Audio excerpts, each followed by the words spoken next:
ছোট লোকের মতো আমি পার্টিতে বসে খাবার খাবো? সুমনা, মেয়ে কি বললা? কেন কানে যায় নাই? যা শুনছো সেটাই বলছি। ও মা, তুমি যদি ওই পাটিতে বইয়া না খাইতে পারো, আমার ঘরে একটা চেয়ার আছে, অবশ্য পাওটা একটু ভাঙ্গা, তবে তুমি বইসা খাইতে পারবা, অসুবিধা হইব না। স্যার ডাইনা দেই। ভাঙা চেয়ারে বসে সুমনা খাবার খাবে?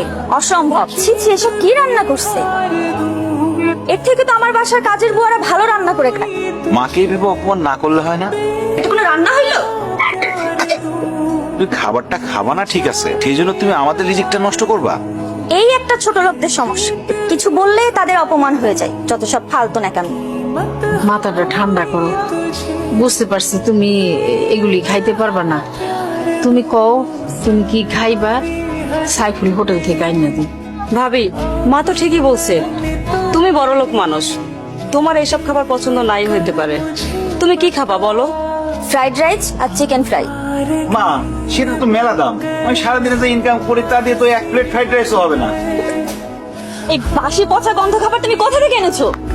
ওই যে আমাকে 3 রাস্তার মোড়ে যে দোকানটা আছে না, সুন্দর করে ওই দোকান থেকে আনছি। আমার সামনে নিজে বানাই দিছে। আমি কি ফুটপাতের খাবার খামে? তোর কাছে বড় কোনো চাইনিজ রেস্টুরেন্ট চোখে পড়ে নাই?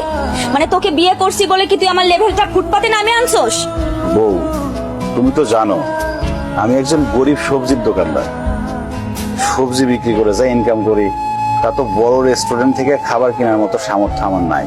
হারাম জাদা, তাই বলে কি তুই আমাকে ফুটপাত থেকে খাবার এনে খাওয়াবি? ধর, তোর খাবার তুই খা। তুই এরকম কষ্ট করে আর কতদিন পার করবি? তোরে তো বউ সম্মানও দেন, আর যা মনে হইতেছে বউরে দেখে মনে হয় না বউ সংসার করবে। মনে হয় তোর তালাকে নিতে চাই। এখানে বালিশের পরিবর্তে ইট কে? আমি রাখছি যাতে তোমার মাথা পেটে রক্ত খাবার চাই না। আমার না তোমার থেকে ডিভোর্স চাই, কারণ তোমার মতো সবজিওয়ালার সাথে না আমার যায় না। কি হলো, এরকম বজ্রপাত হয়ে যায় মানুষের মতো চুপচাপ বসে আছো কেন? কি বলছি কানে যায় নাই? জি, গেছে।